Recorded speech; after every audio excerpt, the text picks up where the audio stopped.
Hello दोस्तों, आप लोग कैसे हैं। दोस्तों मैं उम्मीद करता हूं आप लोग बहुत ही अच्छे होंगे। तो चलिए दोस्तों, कल के अकॉर्डिंग आज हम बहुत ही शानदार क्वेश्चंस लेके आए।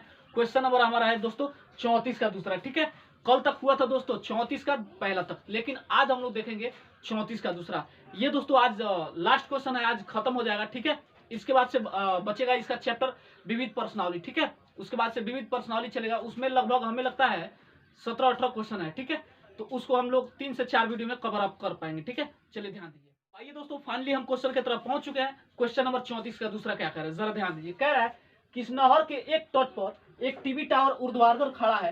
टावर के ठीक सामने दूसरे तट पर, तट के एक दूसरे से टावर के शिखर का उन्नयन कोण 60 अंश है। इसी तट पर उसी बिंदु से 20 मीटर दूर और उस बिंदु को मीनार के पाद से मिलाने वाली रेखा पर स्थित एक अन्य बिंदु से टावर के शिखर का उन्नयन कोण 30 अंश है। तो टावर की ऊंचाई और नहर की चौड़ाई ज्ञात कीजिए। क्या कह रहा है हमसे, टावर की ऊंचाई और नहर की चौड़ाई ज्ञात कीजिए। दोस्तों ये प्रश्न बहुत लंबा हो सकता है, लेकिन आंसर बहुत ही शॉर्ट में आएगा। ठीक है, जरा ध्यान दीजिए। क्या कह रहा है, किसी नहर के एक तट पर, मान लीजिए हमारा कोई नहर है। ठीक है, ये हमारा कोई नहर है। तो फिर कह रहा है एक टीवी टावर खड़ा है, इस पे एक हमारा टीवी टावर खड़ा है। ठीक है, इसको और छोटा कर लेते हैं। चलिए ध्यान दीजिए। तो टावर के ठीक सामने यहाँ पे कह रहा है दूसरे तट के बिंदु से टावर के शिखर का उन्नयन कोण, यानी टावर के ठीक सामने यहाँ से एक कोण बनाता है। ठीक है, फिर कह रहा है 60 अंश का कोण बनाता है। यहाँ से एक और हमारा बिंदु है जहां हमारा 60 अंश का कोण बनाता है।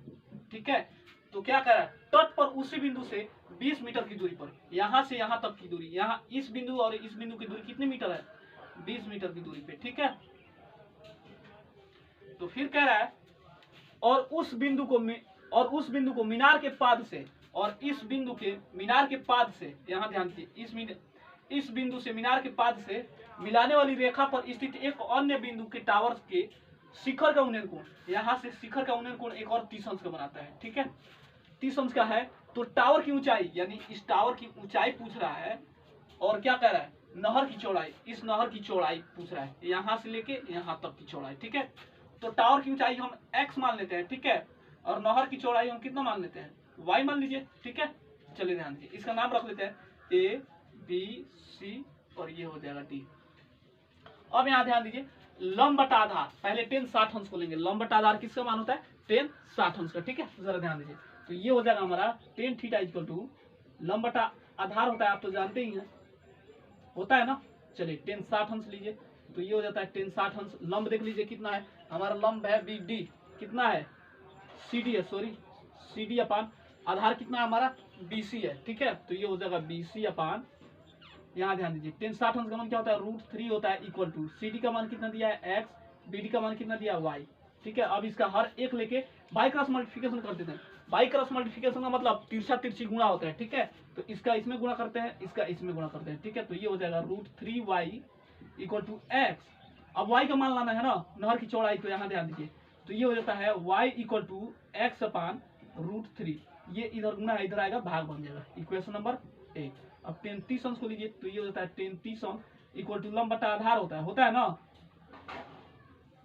चलिए ध्यान दीजिए, अब यहाँ ध्यान दीजिएगा, एक काम करते हैं, 10 30 अंश का मान भर देते हैं। 10 30 अंश का मान क्या होता है, 1/√3 होता है। ठीक है, लंब देख लीजिए कितना है, लंब अब हमारा देखिए CD है। ठीक है, तो ये हो जाएगा CD अपान आधार देख लीजिए, अब ये दोनों दूरी क्या होगा, जुड़ जाएगा। ठीक है, AC हो जाएगा, तो ये हो जाएगा AC।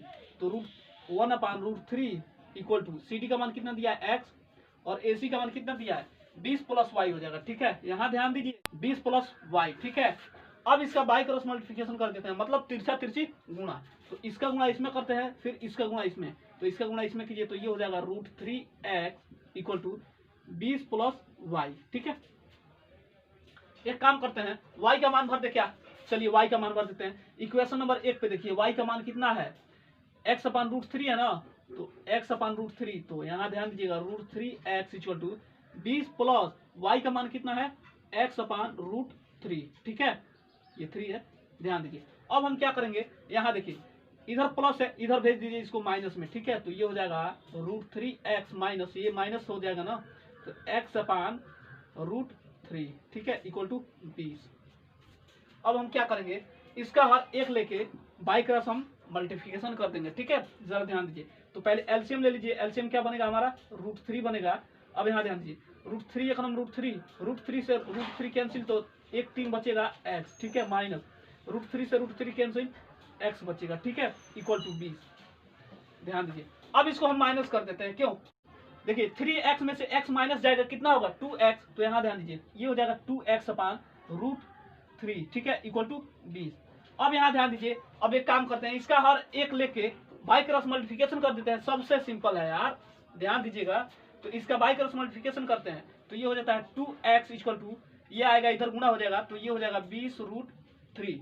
ठीक है, x का मान लाना है ना। यानी दोस्तों क्या कह रहा है, क्या कह रहा है, टावर की ऊंचाई ना, तो टावर की ऊंचाई देख लीजिए कितना है, x बाहर निकालिए, तो ये x बाहर आएगा, तो इधर गुणा है, इधर आएगा भाग बन जाएगा, तो ये हो जाएगा 20√3 बट्टे में क्या है 2। अब इसको काट लीजिए, 2 1 2, 2 10 में 20। ठीक है, अब यहाँ ध्यान दीजिए, x इक्वल टू कितना हमारा हो गया 10√3 मीटर।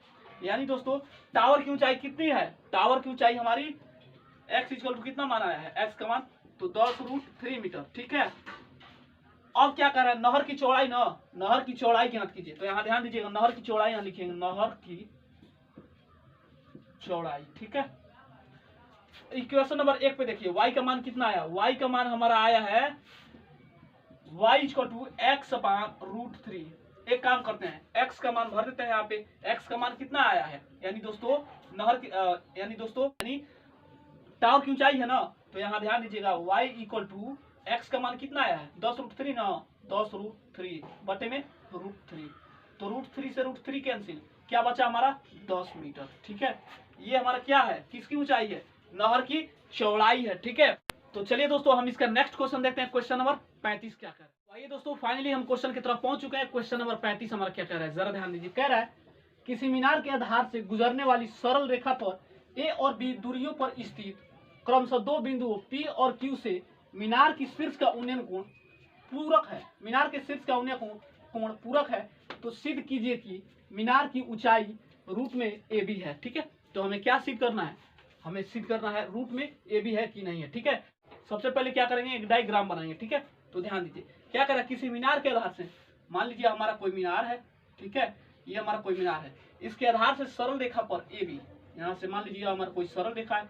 ठीक है, तो क्या कह रहा है, ए और बी दूरियों पर स्थित है, तो क्रमशः 2 बिंदु P और Q, मान लीजिए यहाँ से एक और बिंदु है, तो ये हमारा P है और ये Q है। ठीक है, तो क्या कह रहा है, मीनार का शीर्ष का उन्नयन कोण, यहाँ से मीनार का शीर्ष का उन्नयन कोण एक और बना लीजिए।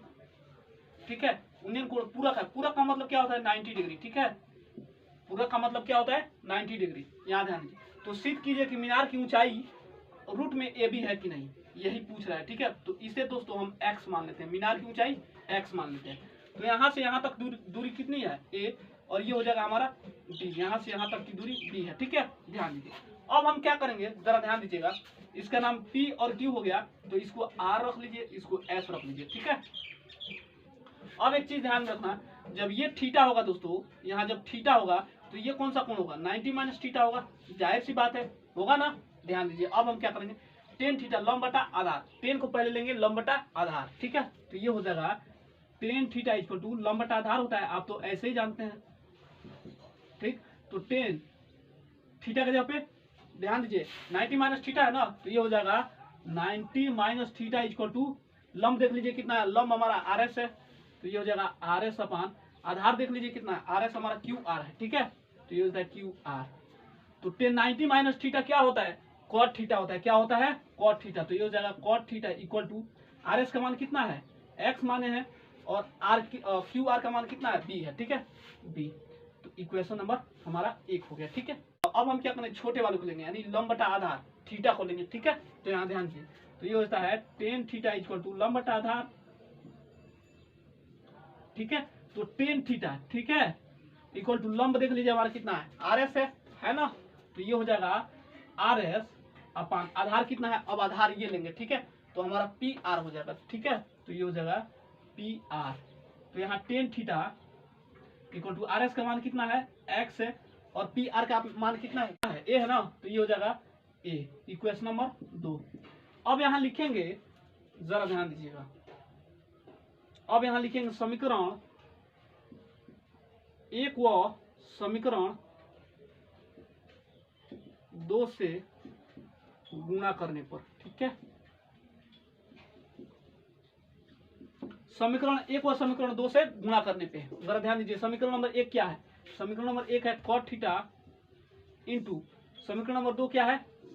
टेन थीटा, ठीक है। तो ये हो जाए टेन थीटा इक्वल टू एक में क्या है?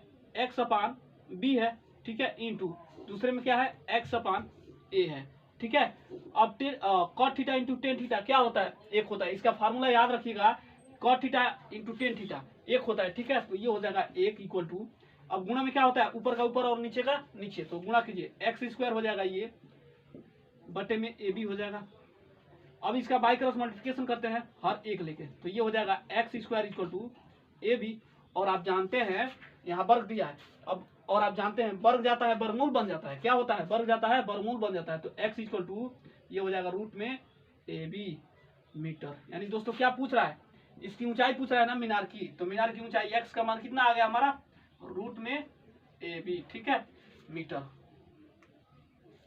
जो कि हमारा क्या है? ये आंसर है। चलिए दोस्तों हम इसका नेक्स्ट क्वेश्चन देखते हैं, क्वेश्चन नंबर 36। आइए दोस्तों फाइनली हम क्वेश्चन की तरफ पहुंच चुके हैं। ये लास्ट क्वेश्चन है दोस्तों, क्वेश्चन नंबर 36, ठीक है। आइए ध्यान दीजिए, क्या है? एक मनुष्य जो नदी के किनारे एक पहाड़ी पर खड़ा है, ठीक नीचे की ओर किनारे की ओर ठीक नीचे किनारे की ओर समरूप वेग से आते हुए पानी की एक जहाज का अवनमन कोण 30 अंश देखता है, ठीक है। यहाँ देखिए क्या कह रहा है? एक मनुष्य जो नदी के किनारे खड़ा है, मान लीजिए हमारा कोई मनुष्य है, यहाँ से एक नदी का किनारा है, ठीक है।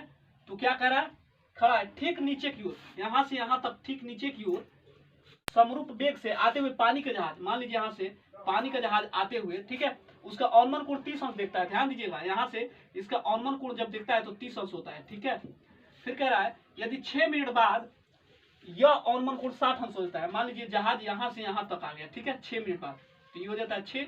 यहाँ से जब देखता है अवनमन कोण तो यहाँ से 60 अंश का कोण बना रहा है, ठीक है।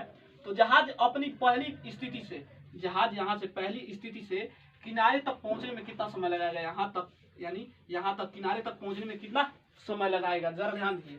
तो देखिए ये हो जाता है ए, ये हो जाता है बी, ये हो जाता है सी और ये हो जाता है डी, ठीक है। अब यहाँ देखिए यहाँ तक पहुंचने में टी समय लगाता है, ठीक है, इसको टी मान लीजिए। ध्यान दीजिए, अब हम क्या करेंगे? जहाज का वेग निकालेंगे ना, तो ये हो जाता है, यहाँ लिखेंगे जहाज की वेग हम भी मान लेते हैं, ठीक है, जहाज का वेग हम भी मान लेते हैं। तो यहाँ देखिए ये हो जाएगा 6 भी, ये कितना होगा? वीटी हो जाएगा ना, जहाज का वेग हम भी माने, ठीक है। तो यहाँ हम जानते हैं क्या पूछ रहा है? कितना समय लगेगा, यानी दूरी पूछ रहा है। तो ये होता है दूरी इक्वल टू चाल इंटू समय, इसको आप x मान लीजिए, ठीक है। अब यहाँ देखिए लंब बटा आधार, पहले 10 60 अंश को लेंगे, ठीक है। लंब बटा आधार किसका मान होता है? टेन थीटा का ना, तो ये हो जाता है टेन थीटा इक्वल टू लंब बटा आधार, बहुत ही सिंपल है यार। तो ये हो जाता है 10 60 अंश इक्वल टू लंब देख लीजिए कितना है? लंब हमारा CD है, लंब CD है, ठीक है, CD अपान आधार देख लीजिए कितना है? BC है ना, तो 10 60 अंश का मान क्या होता है? √3 इक्वल टू CD का मान x दिया है, BC का मान कितना दिया है? BC का मान VT है ना, तो ये हो जाएगा VT। बाई क्रॉस मल्टीप्लिकेशन कर देते हैं, तो ये होता है x equal to √3 VT, equation number 1। अब 33 अंश को ले लीजिए, सबसे सिंपल है ये क्वेश्चन, तो सबसे सिंपल है 33 अंश यानी लंब बटा आधार, ठीक है। तो ये हो जाता है 30 अंश इक्वल टू लंब बटा आधार, ठीक है। तो 33 अंश का मान क्या होता है? 1/√3 इक्वल टू लंब कितना है? लंब हमारा CD है, तो ये हो जाएगा CD अपान आधार कितना है? अब ये दोनों दूरी क्या होगा? आपस में जुड़ जाएगा, तो AC हो जाएगा, AC, ठीक है। अब इसका बाई क्रॉस मल्टीप्लिकेशन करेंगे तो 1/√3, अब पहले इसका मान भरें। CD का मान कितना है? x, ये होता है x अपान AC का मान कितना दे रखा है? 6v प्लस VT, ठीक है। तो ये हो जाता है 6v प्लस VT, ठीक है। अब यहाँ ध्यान दीजिए, एक काम करते हैं, x का मान भर दे क्या? चलिए x का मान भर देते हैं। इक्वेशन नंबर 1 पे देखिए कितना है? √3 VT, ठीक है, इक्वल टू x का मान कितना है? √3 VT अपान 6v प्लस VT, ठीक है। अब एक काम करते हैं, नीचे में कॉमन क्या दिखाई दे रहा है? नीचे में अगर हम v कॉमन ले लेते हैं तो हमारा क्या बचेगा? 6VT, √3 VT अपान नीचे में v कॉमन ले लीजिए, v कॉमन तो 6 प्लस t बचेगा, ठीक है। अब यहाँ ध्यान दीजिए, v से v कैंसिल हो जाएगा, तो यहाँ क्या बचेगा, बाई क्रॉस मल्टीप्लिकेशन कर देते हैं, ठीक है। तो इसका गुणा इसमें करेंगे तो ये हो जाएगा 3t इक्वल टू, ये हो जाएगा आपका 6 + t, ठीक है। अब एक काम करते हैं, ये प्लस t है, इधर इसको भेज दीजिए तो क्या होगा, माइनस हो जाएगा ना। तो यहाँ हो जाएगा 3t - t इक्वल टू 6। पहले इसको माइनस कीजिए तो ये हो जाएगा इसको माइनस करेंगे तो 2t बचेगा ना, 2t इक्वल टू 6। t का मान निकालना ना, यानी समय पूछ रहा है ना कितना समय लगेगा, तो t का मान बाहर निकाल दीजिए t को, तो ये हो जाएगा t इक्वल टू 6/2, 3 गुना 6, यानी दोस्तों t का मान कितना आ गया, यानी समय 3 मिनट, ठीक है। और क्या कह रहा है, 6 मिनट पहले यहाँ से यहाँ तक आया था ना, तो इसको हम जोड़ लेंगे। देखिए t equal to 6 + 3 equal to कितना हुआ, 9 मिनट। मतलब यहाँ से यहाँ तक पहुँचने में कितना समय लगाएगा, टोटल 9 मिनट लगाएगा, ठीक है। चलिए यही हमारा आंसर है। चलिए दोस्तों आज के लिए बस इतना ही रहने दीजिए, मैं फिर पुनः अगले वीडियो में मिलता हूँ, तब तक के लिए जय हिंद।